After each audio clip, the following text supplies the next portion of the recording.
All right. So thank you everyone for taking the time to check this presentation out and learn some more about the Step Up for Student scholarships as well as school choice options.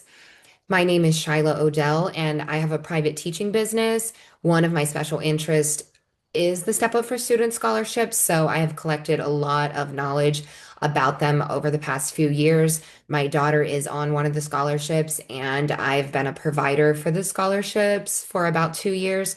So that's where a lot of my knowledge comes from. I'm also a choice navigator, so I can help you with specific things like on a one-on-one consult in regards to the scholarship opportunities. So the first thing that I would like to ask is what school choice options are you considering?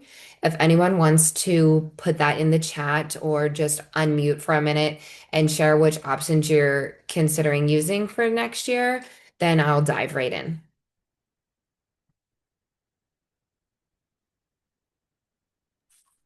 I can't find the chat, so I'm just going to talk. Um, so we currently have the personalized education plan, and we're exploring the unique abilities. And I have not applied yet for either yet this year, so I know I'm a little bit late. I don't know if they like close it down, but I kind of want to understand, more of like if I apply or renew the PEP, can I then switch it to the unique abilities, or is it like a one and done, like once you do it, you're done, too late to switch type of thing, before the school year starts? So Got that's kind of where we're at. Okay, perfect. I remember reading that on your registration, and I Yeah, actually have that in the presentation. So awesome. Thank you. definitely get to that. Thank you. And I think the other person might be driving, so I'm going to go ahead and continue. All right, so today I'm going to talk about school choice, such as the options that you have, the benefits of some of those options, how they work, and then get to the financial piece, which would be the scholarships, and then go over any questions that you may have or specifically review the points that apply to your current situation. So, when it comes to school choice, there are a lot of things that fall under that umbrella. Homeschooling under your local school district is considered a school choice option. There are virtual options. You could utilize an umbrella school, a private school. You could attend co-ops as a homeschooler. And charter schools do fall under the school choice umbrella, but they're very different from all the other options we're going to talk about today because you cannot utilize the scholarships if you are attending a charter school because they are considered free schools and those funds go to the school instead of being able to go to you for a scholarship. Some of the virtual options actually work that way too, but I'll get to that in a minute. So I wanted to start out with the virtual options. And like I was saying, some of them fall under the public schooling free school options. So if you were to utilize Florida Virtual or K-12 powered online, you have two ways you can use this. You can use their full-time school option. Therefore, you would not apply for any scholarships because you would be attending a virtual public school free. The other way you can utilize them would be if you were on one of the scholarships and you just pay for a few courses each semester that you want to utilize these virtual schooling options. So I had done some research on the pricing before, and it was around 350 to 475 per semester per course. So if you were going to take a full course load, it makes much more sense not to apply for the scholarships and just use the Florida Virtual School free. But if you are just looking for, say, math or an ELA class or maybe a writing course, some of those types of options, then you could purchase just a single course through Flex. And then K-12 Powered Online Schools has private school options. For Florida Connections Academy, you can only attend it free without the scholarships. They didn't have just a la carte courses that you could choose. So the virtual options are something that might take you out of applying for the scholarship, so I wanted to start with those. Another route that you could take for school choice would be to attend a private school. Some key points that I would like to share with you about private schools are that when it comes to special education or unique abilities, the private schools do not have the same type of regulation as public schools do. So they could agree to implement a service plan or try to follow the IEP that your child may have had developed previously in school, but they do not have to. They are not held to the same legal standards and they do not have the same amount of resources. Another thing with the private schools are that some of them specialize in, say, working with kids with dyslexia or things like that. But I have actually heard from families that went to attend specific private schools that their child was too far behind and the school would decline accepting them. So the private schools can choose who they accept and who they do not accept, as well as choosing their curriculum. They also choose the way that they do testing. Private schools that have at least one child on the scholarship can apply to do state testing, just as your child would do in public schools, or they can choose from a list of approved assessments and administer one of those. When it comes to a private school, if you are applying for the private school scholarship that we'll talk about later, you have to attend full time. You cannot apply for the private school scholarship and attend a hybrid program, something that is only 3 days a week or something that is partially online, partially in person. You have to physically be in a private school to use that scholarship. Not all private schools are approved for the scholarship, though. So if that is an option you're considering, you would want to be sure about the schools and if they are approved providers. And then the last thing to share about the private schools are that you have to maintain enrollment to get the scholarship. There is a specific deadline in the handbook of how many days you have if you withdraw from a private school and change to a different one. But you also have to be very careful about that. You want to get the right school the first time because if you end up changing private schools, if you were in that school for at least 10 days of the step up quarter, not the private schools quarter, the step up quarter, which is in the handbook, then that school is entitled to your complete amount of funds. So let's say you were there for 11 days and now you're transferring to a different private school. You're going to have to pay out of pocket tuition for that time at that second school that you transferred to because that first school gets all of your funds. Now, the schools can decide to credit you some of that money back, which is a very long process that they have to go through once the money is paid to them and then they send it back to Step Up.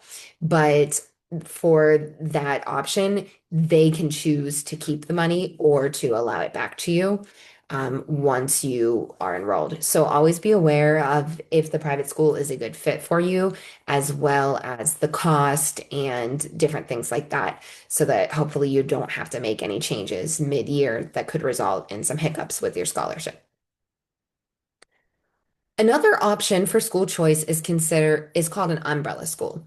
This one is a little bit confusing, but I like to think of it as an umbrella because it's covering you legally when it comes to the attendance requirements for homeschooling, as well as think of report cards or transcripts, different things like that can be provided to you through the umbrella school. Legally, it's considered a form of private school, but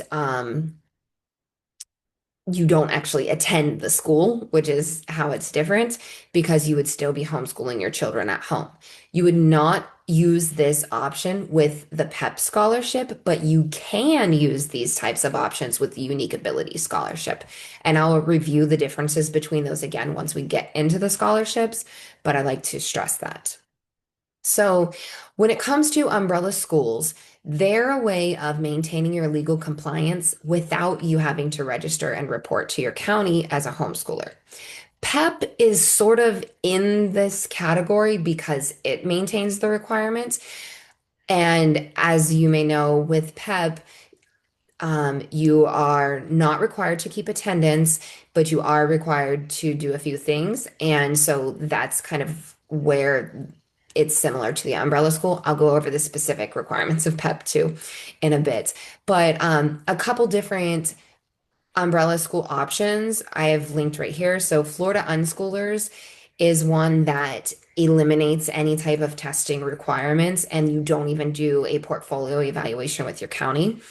These again would apply to students on the Unique Ability Scholarship.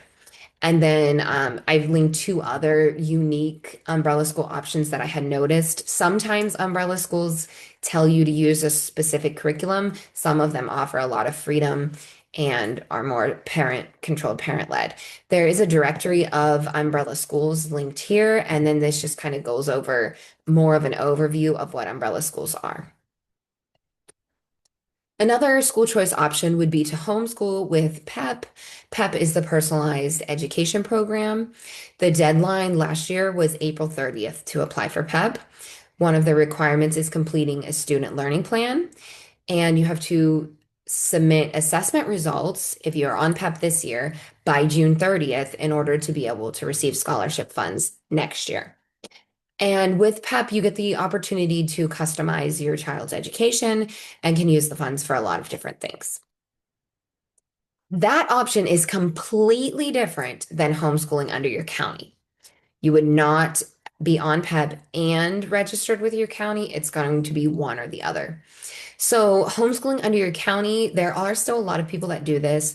They have not taken a leap to apply for the scholarships, or they may be fearful of oversight when it comes to homeschooling or not want that testing requirement. I've heard a lot of different reasons from families. The way I like to explain it, though, is that the Step Up for Students is a scholarship funding organization. And so they are a middleman, essentially, routing the money that your county would get for your child being enrolled as a homeschooler from the state to you instead of it going to the school because you're technically enrolled as a homeschooler for that school. So anybody right now that is not on a scholarship that is registered under the county is getting funding from the state for your child, even though you're providing all of your child's education. Now, if you're on one of the scholarships, they're not getting the funding because it's being directed to you with the scholarship funding organization. So, with homeschooling under your county, I have linked Manatee and Sarasota County website because on those websites it tells you specifics about how to submit these forms, who to submit them to, and all of those types of things. But just to give you a general overview, you would want to submit your letter of intent. The letter of intent is you declaring that you're opening a homeschool program. Now, this is important if you're considering applying for unique abilities because you would also take these steps unless you enrolled with an umbrella school. So you would submit the letter of intent to your county. It's just a form with a couple pieces of information on it. And that allows you to open a homeschool program at your house as a homeschooler. And then the next requirement is that within 1 year of that date, so let's say you turned in your form today on February 7th, by February 7th of the following year, you need to submit your evaluation. I'm going to go in detail over the different options when it comes to evaluations. I have had families that are very late on their evaluations and they did not get audited. And I'll get into more specifics of that too. But the key thing is if you are on PEP, you will have to terminate your home education program with the county. But if you are on the unique abilities, you would need to have a home education program under your county or register with an umbrella school. So let's talk about the options for the annual evaluation. Again, an umbrella school is a way to avoid one of these options, but really they're not that big of a deal. So the first option that you could do is have your child go to school and take the FAST, the Florida Assessment of Student Thinking. That's the state test that's administered in classrooms now. If you were to choose this option, you would have to arrange this towards the beginning of the year so that they have a seat when it comes testing time.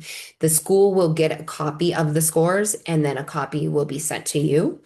You would test at one of the schools, probably the one that you're zoned for. And again, the deadlines, there are deadlines for being eligible to test at the schools. So you would want to know this option at the beginning of the year and work on getting it set up. Now, I don't know anybody that wants to do that option because a lot of people are homeschooling to avoid that, but start with it first just in case. Another option is a psychological evaluation.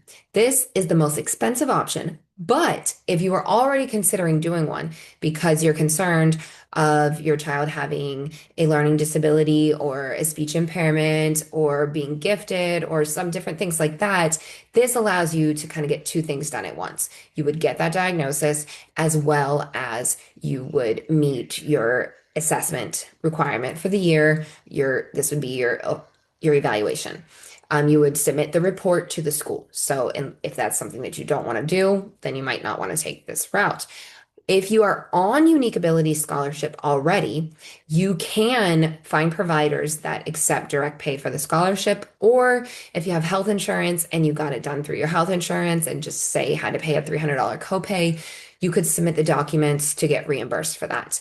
But you cannot get those types of options covered if you're on PEP, only if you're already on Unique Abilities, and that's the route that you take. Another thing with the psychological evaluations, I have taken this route with my daughter, is her psychologist recommends that she gets a new one every 9 to 12 months. So it is something that you could one and done, or you could do regularly just so that you're getting updated accommodations, updated specific therapies, and things like that, recommendations for your child. Another route that you could take is a norm referenced assessment. This is pretty much what is administered in a lot of like the private schools. And even these are administered along with state tests in a lot of public schools that I've worked in the past. So when you do a norm reference test, you would have this administered by a certified teacher. And what a norm reference test does is compares your child to other peers of their same age and grade level. You would get a couple different scores on a norm referenced assessment. You would get a scaled score. Scaled scores are, it will tell you kind of a range if that's average, below average, above average, but otherwise they're interpreted differently per test, but you would also get a percentile rank. So percentile rank, say you got your child scored 50%, 50th percentile. That means they're average. There's 50% of kids performing below them and 50% of kids performing above them. Let's say they got 97th percentile. That means that they are performing better than 97% of the kids that are their age that took the same assessment, and that only 3% of people who took the assessment at their age and grade level performed better than them. As well as if your child scored, say, the fifth percentile, that would show that they're far behind grade level, that only 5% of the kids who took the assessment scored lower than them, and that 95% of the kids that taking that assessment at that same age and grade level scored higher than them. Also, the last thing that a norm reference assessment will give you is a benchmark. So it might say like 3.2, which would be third grade, second month, and it kind of gives you a marker of where your child is at grade level wise, which could be very helpful for planning and choosing curriculum. So some parents do like to take this route. I put a couple of the assessments there, and then I also have a link here that would take you to the entire list of assessments that are approved for people homeschooling under their county. I will also send this PowerPoint out to all of the attendants so that you can check out the links and so forth. For me, the best option when it comes to homeschooling under your county, which you may do if you're on Unique Abilities, is a portfolio evaluation. Now, if you do not like keeping things and you do not like tracking what you're doing with homeschool, you might want to choose one of those other options I discussed. But if you don't mind writing on the calendar what you did or keeping some sort of log of activities and log of reading materials used, you could even keep your receipts from every time you go to the library and get books and then compile a list that way, or even keep them in a stack. And when you go to your evaluation, hey, here's all the receipts for the books that we read.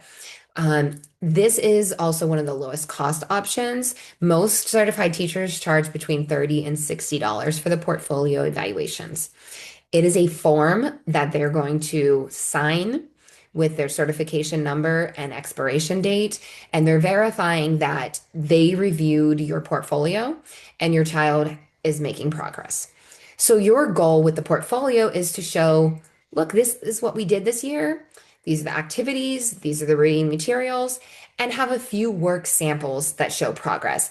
I say if your main focus is reading and math, keep a reading and math worksheet or product of your child's learning, something like that, some tangible sample every 3 months. Because then we're going to see what you were started with at the beginning of the year and what you're ending with at the end of the year, which is going to show growth right there. You could keep all of your stuff in one binder and just show up with the whole binder and let them look through it all, but you do not have to do that. Now, you are required to keep these documents, what you show in your portfolio to your evaluator, for up to 2 years because the district could request them if they audit you. Like I said, I know families that have been very late on their evaluations and they did not get audited. I haven't met anyone that ever has, but I always like families to be aware of the state statute just in case they were to be audited so they would not be shocked, surprised, or, oh no, I threw all that away. I don't have that.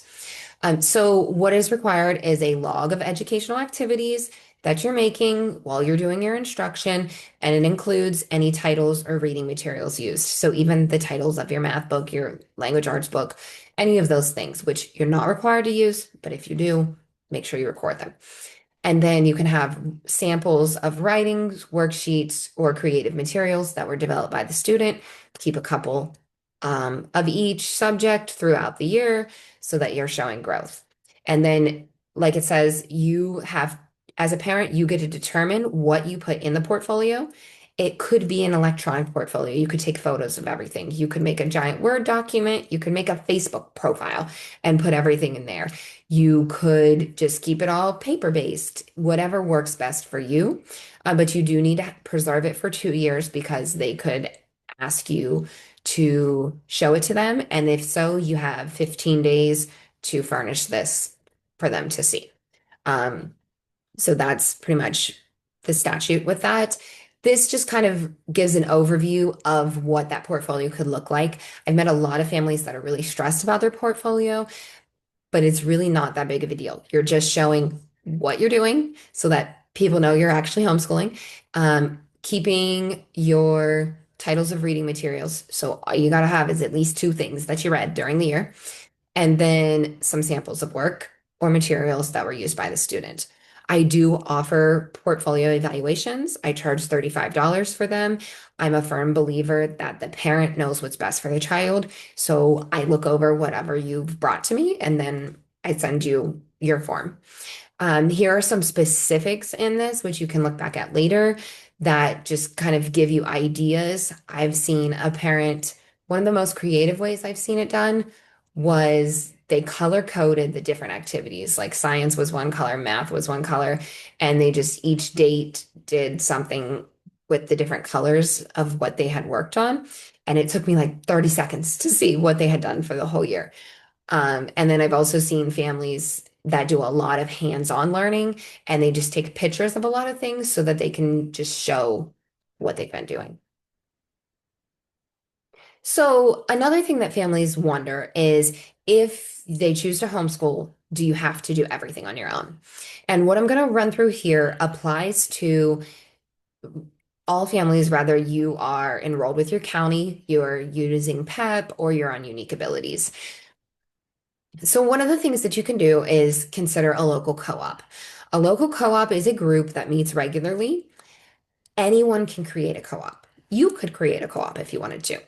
You might be like, oh, I want to create a free co-op, but those are sometimes hard to come by because you have to have a location. You have to have people that are supervising the children. You have to have things for the children to do. This takes time and takes money and takes resources. So a lot of co-ops are paid, or some of them run on a volunteer basis. Always be aware of what the fees are, as well as if your co-op that you're considering requires self-pay, and then you have to go through the reimbursement process, or if they are already direct providers for Step Up. Each different co-op has the choice to come up with what topics they focus on. Some co-ops are very heavy academic. Some co-ops are nature-based, student-led, different things like that. Some could be just strictly social or specific electives like art, music, and those types of things. And then again, the locations vary. With a co-op, you are not required to be a certified teacher. So again, anybody could decide to start a co-op. So you may want to look into the qualifications and credentials of the people that are at the co-op, especially if this is somewhere that you're going to drop off your children and then come back later to pick them up. And then be aware of the expectations of your child participating in this co-op. Also, if you want to quit, what do you have to do to get out? Are you stuck paying for a certain amount of time? What are their policies for that? As well as the expectations of you as a parent. There are often different homeschool fairs where you can meet leaders of co-ops, and sometimes you can ask for a trial day. That way, you know what you're getting into and you know that it's a good fit. Another thing that you could do is hire a private teacher or tutor. And again, not all tutors or teachers are created equal.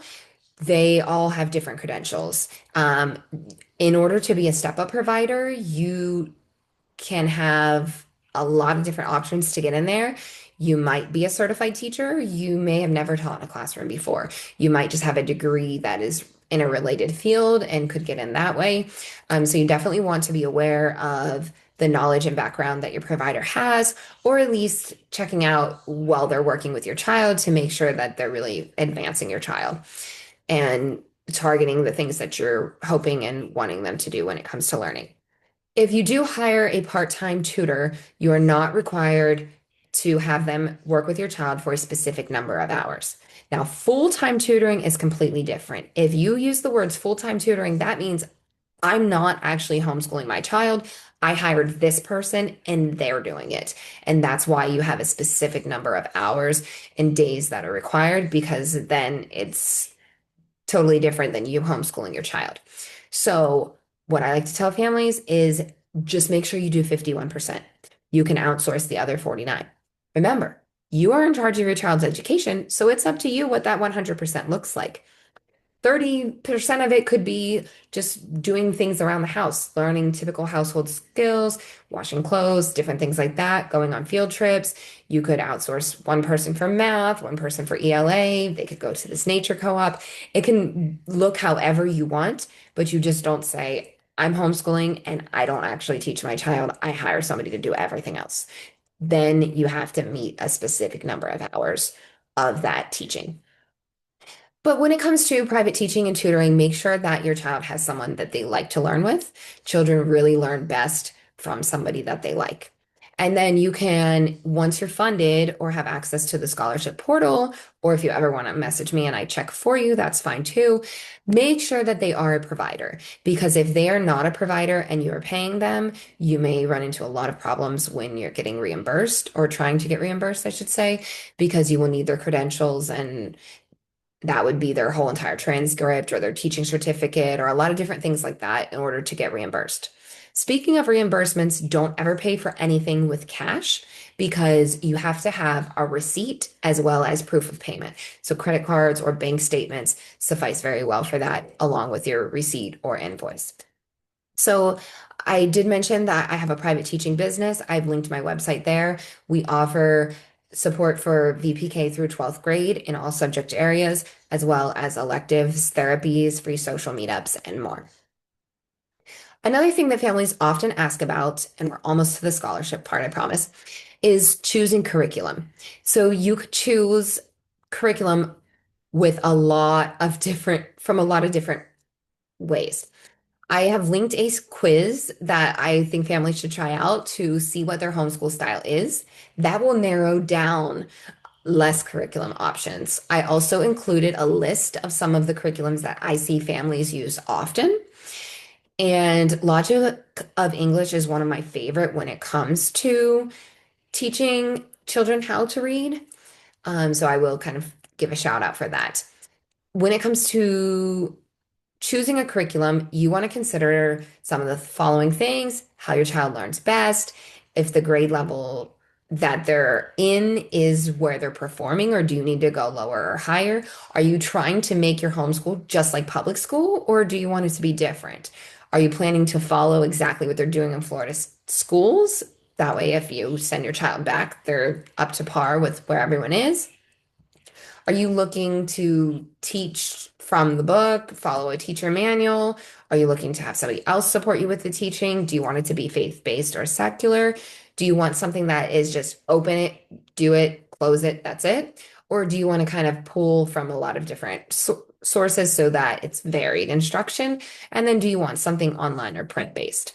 So those are really the specific things you want to narrow down before you start making choices with curriculum, because then you'll really know what options to look into. So let's go ahead and get into the scholarship options.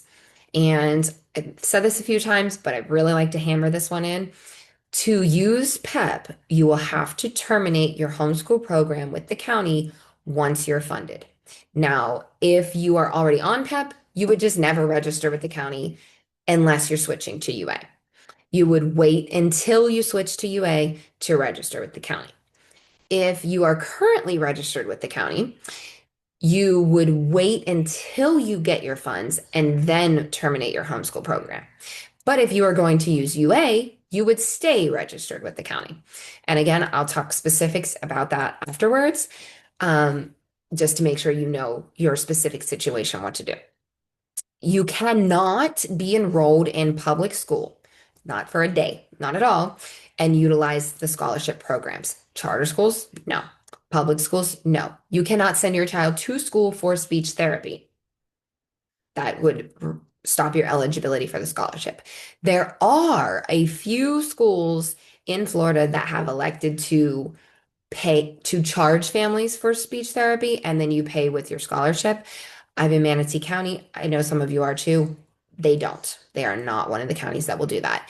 Most likely, if you register your child, even if it's to get an IEP done, you're going to get caught in the cross checks. I've been there. And then another key point is that you can only apply for one scholarship at a time. If you need to change scholarships, you would decline the scholarship you're on and then apply for a new one. So I have linked the handbooks here. You can find them on the Step Up website, but you can also get right to them in this presentation. I want to make sure there was nothing else I was going to say about this. Um, oh, with terminating your homeschool program with the county, you have to do an evaluation. Rather, that is the portfolio evaluation that you choose to do, or whatever else it is. Rather, you were registered with them for 3 months, 9 months, 1 year. When you're terminating, you have to like do the evaluation at the end with that letter of termination. So, Step Up for Students is the funding organization for these scholarships, and on their website, they have really upgraded, giving a lot more instruction on how to do things. Everything is in the handbook. You are required to read the handbook in order to utilize the scholarships, but they are like over 40 pages. So I like to do things like this to kind of summarize the information for you. They do provide videos and monthly meetings and a lot of different ways that you can learn about their policies and programs and things like that. Or you could outsource it to a choice navigator who could help you or attend things like this. So the scholarships that we are going to talk about today are the private school scholarship, and they keep changing the name of that one. It was FESEO, the Equal Opportunity Scholarship, FTC, private school choice. It's been called a lot of different things. The Unique Ability Scholarship and the PEP program, or the Personalized Education Program. We are not going to talk about the New World Scholarship after this slide. That scholarship no longer exists due to changes in legislation. If you're wondering what that was, it was for public school students, and they could get about $1,200 to get tutoring in addition to what they were doing in school if they were scoring low on their FAST assessments. The funding for that is no longer in place. It now goes to the schools directly and is not routed to families. So if that is the situation you're in, you may want to inquire about tutoring options at the school because the schools are getting the funding for that now. So, Step Up for Students, as I've said, is a scholarship funding organization. There are a few others, actually, but we won't get into that. You have to understand their handbook. You are agreeing that you read the handbook and that you understand it. And there are a lot of other little boxes that you have to check when you're doing the application. When you go to sign up for one of the scholarships, you will create an account with EMA, or sometimes referred to as Emma. This is where you will apply for the scholarship. You will also go in and accept your scholarship award. You will go in and check when you're funded. You will use it for making purchases. This is where you'll request reimbursements and all of those things. Again, you cannot utilize public school and the scholarship programs. It is considered double dipping on funds and is illegal. I'm sure a lot of you have heard that many times, but there are still some people that do not know that. Some general information about Step Up for students. With the scholarship, you do not get the entire amount at once. It is distributed throughout the 4 quarters. So, say your scholarship is $10,000, you're going to divide that by four. That'll tell you how much you're going to get each time. Um, you will not get access to the marketplace to be able to see the providers or the materials until after you are funded. The dates for the funding are published in the handbook, and there are guideline. The funding comes in waves. So the dates in the handbook tell when Step Up gets the funds from the Department of Education, and then they start releasing it to families. Renewals are funded before new applicants. And when it comes to next year, you would only be able to, let's say you're not on the scholarship now, but you're applying for next year. Wait until July 1st to purchase things, because then you can get reimbursed for those things. Anything you bought June 30th, you cannot get reimbursed for that school year because it technically starts July 1st. Funding is not guaranteed if the cap is exceeded. This most specifically applies to PEP, because PEP has reached the cap before. The unique abilities cap was not reached last year, so there's a chance it could be this year, but I wouldn't worry about that nearly as much as if you're on PEP. Awarded and funded are not the same. Awarded means you're eligible for the scholarship and that you've accepted it. Funded means you have the money now and you can spend it. The purchasing guide very clearly states what you can purchase, what is approved and what is not approved. I recommend reading it a couple times throughout, your year of utilizing the scholarships.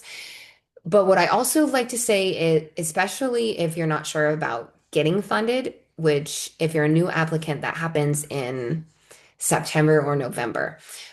So I wouldn't buy things that you're like, oh, well, we could actually go without this. I would wait until you see those funds before you're like, okay, well, we really don't need this, but it would make learning a lot more fun. So I'm going to go ahead and buy it. And then what I recommend to families is getting a credit card and using it only for scholarship things. So then you can take that whole statement and show it for proof of payment with whatever invoice or receipts that you're submitting.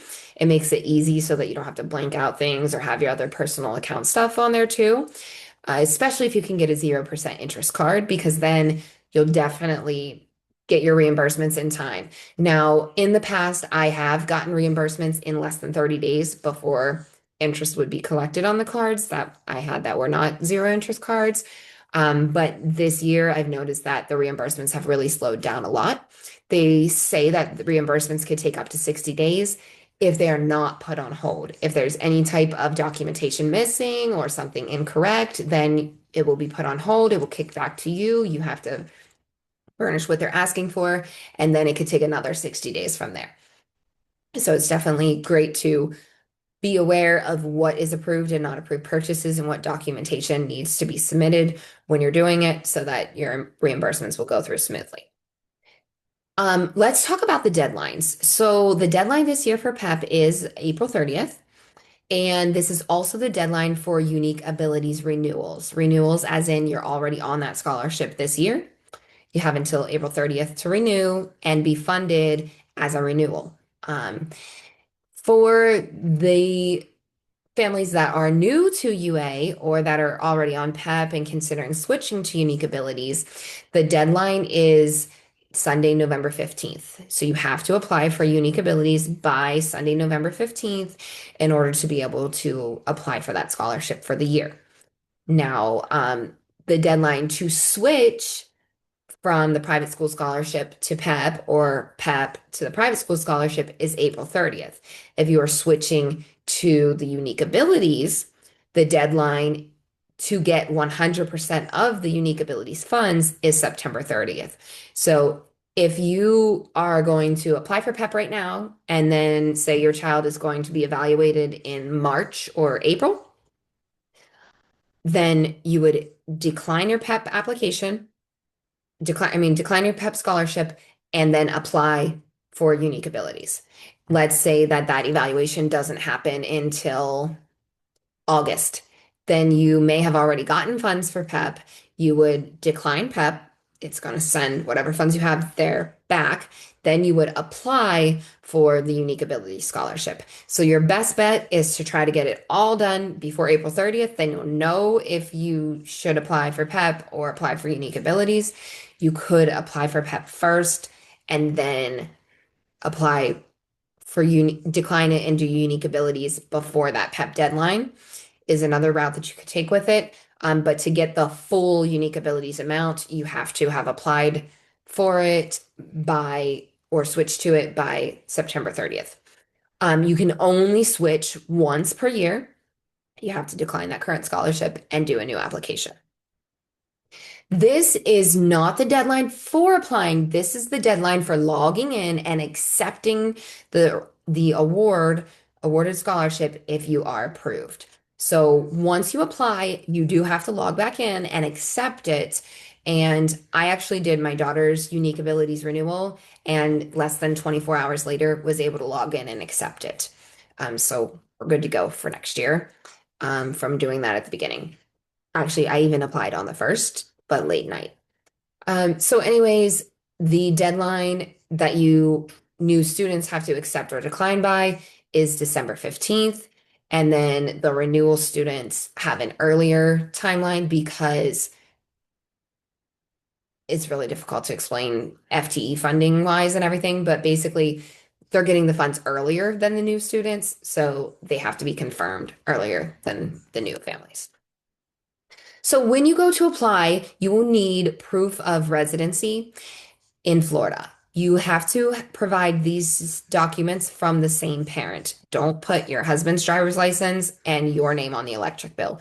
It will get kicked back. You need to have the same parent's name on both documents, as well as that same parent's information in applying, unless you include both parents on the application, which you could also do. It's stated in the documents that this needed to be less than 30 days old, meaning if your lease is from 9 months ago, don't submit it. It's more than 30 days old. But if you have an electric bill that just came out within 30 days, submit that. I don't know what that means in regard to your driver's license. I just submitted something different instead of that since it's not less than 30 days old.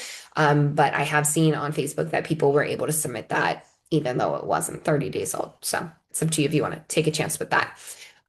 For the Unique Ability Scholarship, and I'm not sure if PEP asked for this or not because I didn't apply for PEP, you do need your child's social security number and your social security number.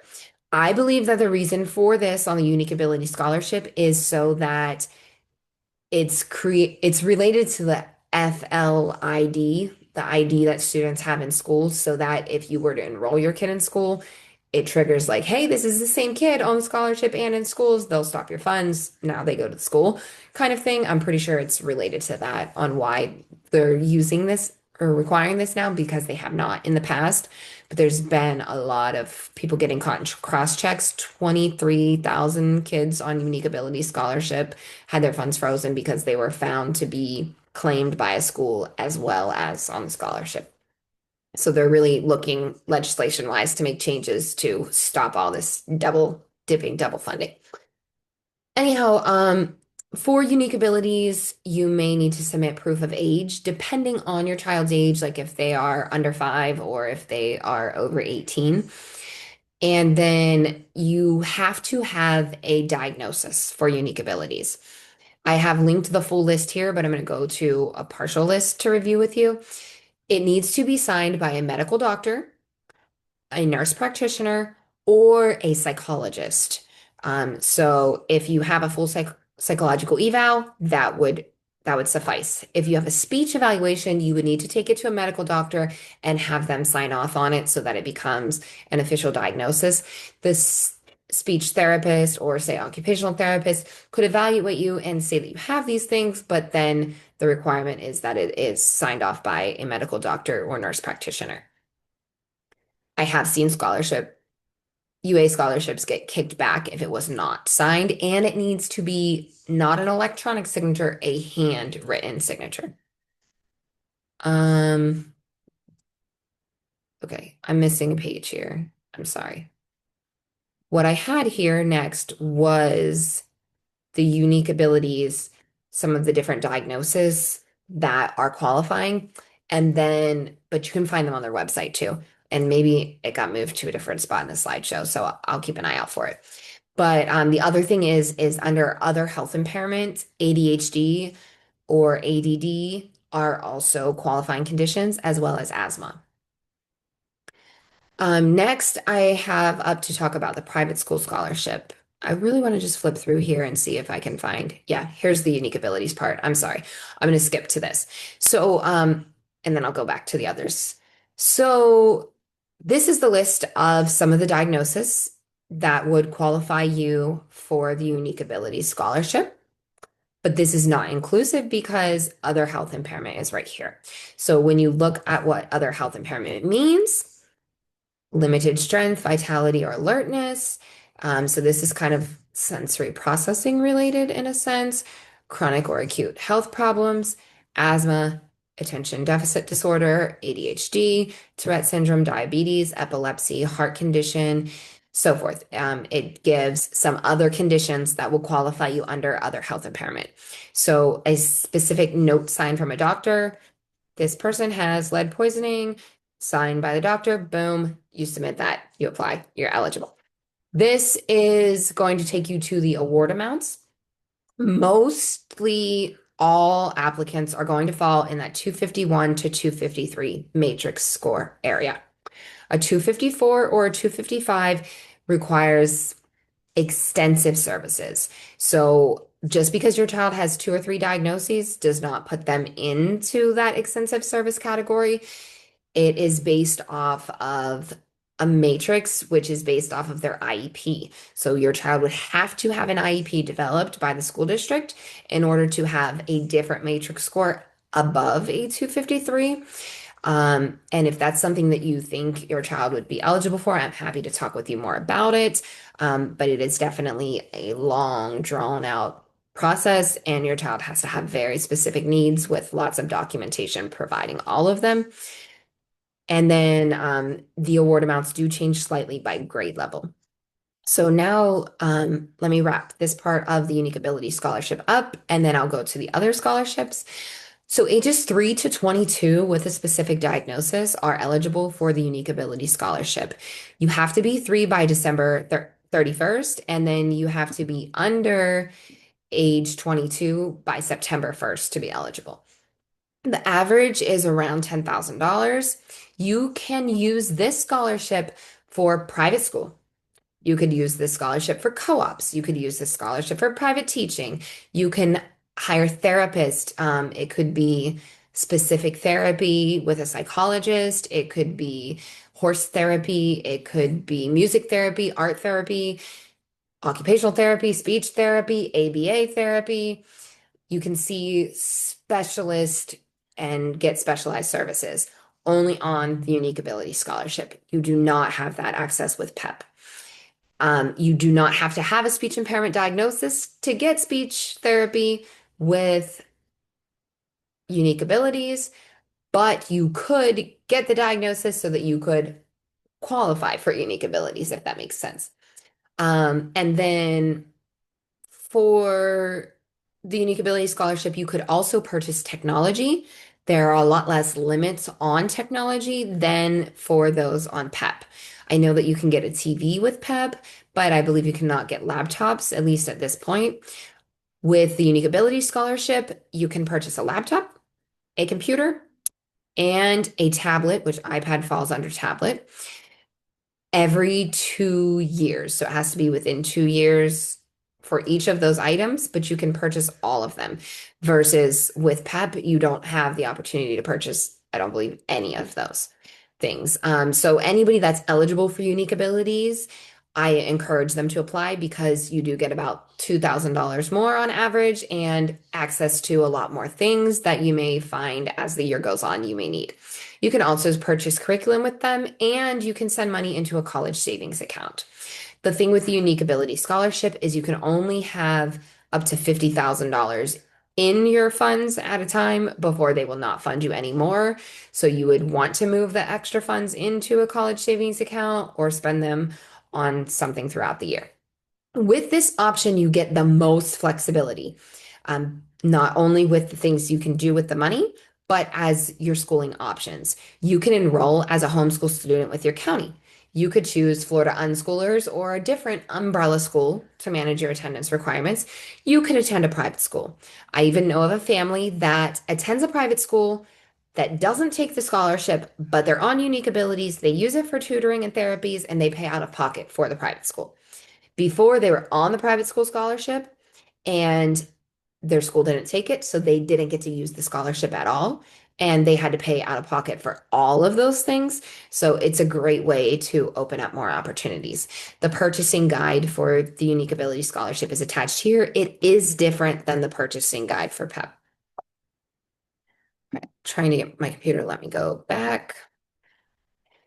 The private school scholarship, I just give a quick overview of this one. It is the one I know the least about. The funding is around $8,000. You have to first pay your private school. Any money left, you could use for instructional materials, curriculum, testing, using Florida Virtual School for one or two specific classes, choice navigator services, and so forth. Make sure the school takes the scholarship, because if not, you're ineligible for the scholarship. Um, Understand how to change it and know that schools are encouraged to charge more than the scholarship amount so that families are investing in some of it. It's not just all the scholarship money covering their schooling. Some schools also may charge more than the scholarship amount, but then offer their own scholarships so that you can still attend without having to pay out of pocket. And then also, I have seen schools that charge the unique ability students more so that they end up taking their whole scholarship. But then other kids that are on this scholarship are only paying 8 and they are paying 10. And then this link will take you to the private schools list of approved private schools. This is the handbook for it, and then this is the purchasing guide. If you withdraw from a private school, like I said before, you have 30 days to get into a new one, or the funds are returned to the state. And then you do have that 10-day per quarter rule that you owe the school all of the funds, full tuition, if you are in the school for 10 days. Let's talk about PEP, the Personalized Education Program. This option is for students that are K-12 that are homeschooled. You would not be attending a private school with the scholarship. You would have to switch before that April 30th deadline if that was your goal. You would also not enroll with your county. You can use the funds for part-time tutoring, curriculum, materials, co-ops. Here's the specific purchasing guide that goes over more, and this is the handbook for PEP. You can also hire a choice navigator that can help you with specific questions or reimbursements or different things like that. And of course, apply for reimbursements for authorized purchases. The deadline for PEP is April 30th. You are required to declare a grade level for your child. You are required to submit and maintain a student learning plan each year. I'll show you that in a moment. You have to withdraw as a full-time public school student or terminate your homeschool program with the district, and because you are enrolling as a PEP student with Step Up for Students. So again, like I said, it's kind of like your umbrella school, so you wouldn't have any other programs that you're in regards to that because Step Up has your back when it comes to the attendance. They do not require a specific number of hours or record of attendance or instructional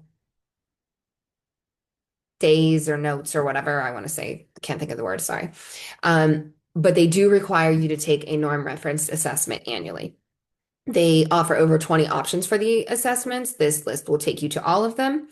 A few that I have worked with before that I recommend are the NWEA MAP Growth. That is a norm reference assessment. It will give you a scaled score, a grade level equivalent, and then a percentile rank. The STAR assessment is also quite similar. They're pretty easy platforms to use. You can administer them at home. It does not matter if your child scores 5 grade levels below. You're not going to lose your funding. It's just that they want these data points in their system. So it is a requirement that you participate in the test and then submit the results. And then you can purchase these in the scholarship portal, or you can find providers that offer the assessments and purchase it through them. As a private teaching service for homeschoolers, what I learned today offers IXL access free. IXL is an improved assessment. You can also use it throughout the year for questioning or even some of your core curriculum. And then your child's already familiar with this method, so it's not as overwhelming as some other assessments may be. And then we will send the report to you when you ask for it. If you need us to reset, if you want your child to take the assessment a couple of times throughout the year, we also offer that. So the student learning plan looks like this. You check up to 6 learning priorities, academic wise, as well as 6 personal learning priorities. And then the ones that you selected, these are what I selected for my daughter, you are going to rank how proficient your student is with them. And then you can go in over time and adjust how satisfied you are with your child's progress for these. This is what the student learning plan is. Again, like I said, it's really not an overwhelming piece. And then there's the academic piece. How satisfied are you with that? All right, there's those missing slides for the unique abilities. And then a few more things before we wrap up. A couple resources that I really love to use with the students that we work with. One of them is UFly. It's great for children that are learning to read. It is sequential, it's multisensory, it's phonics based. It's $100 for the book, the teacher manual that you get on their website, and then everything else is online. They have slideshows and things like that that you can use. If your child is dyslexic or struggling with spelling, Dyslexia Logic has word chains, and you can make games out of them. You can have your child use different colored markers to change the word colors, and it's a fun way to work on those types of skills. For math, k5learning.com has free worksheets. You can cut them and make them into game cards. You could use them as worksheets. They're specific to different topics, and they also have word problems on there. And then for all subjects, I like to use Teachers Pay Teachers. You search, you have to create an account, which is free. You search in the search bar, and then when you go to price, you click free. And you will find tons of great things that are made by teachers that are just ready to use that you can print. You might choose to follow teachers that you really like their free stuff and buy things from them too. And then FPEA is great for all things homeschooling. They have evaluation forms, they have letters of intent. You can find evaluators on there. There's just a lot of different resources with them. So, to wrap up, I'd like to tell you once more about what I learned today. We offer speech and language therapy, occupational therapy, and we also do offer evaluations for both. We like families to have either IEP goals or an evaluation to start services so that we can target the needs, but we can also offer these evaluations that you can get signed by a medical doctor or nurse practitioner and qualify for the scholarships. We do private teaching, K through 12. We do reading and math. We also offer other subjects, but those are the most popular. We do art, Spanish, fashion groups, and are looking to start up some other electives as next year begins. We offer free social meetups once a month. I am a choice navigator. As you see, I know a lot of information about this, and I love to share it one-on-one with families and apply what I know specific to your case. I have also sat with families and come up with like a homeschool plan for the year so that they just kind of look at their calendar and implement these things. And I looked at their child's baseline and the standards and kind of help plan it that way. I also support with IEPs. I'm pretty familiar with the process. And as I mentioned, I do portfolio evaluations.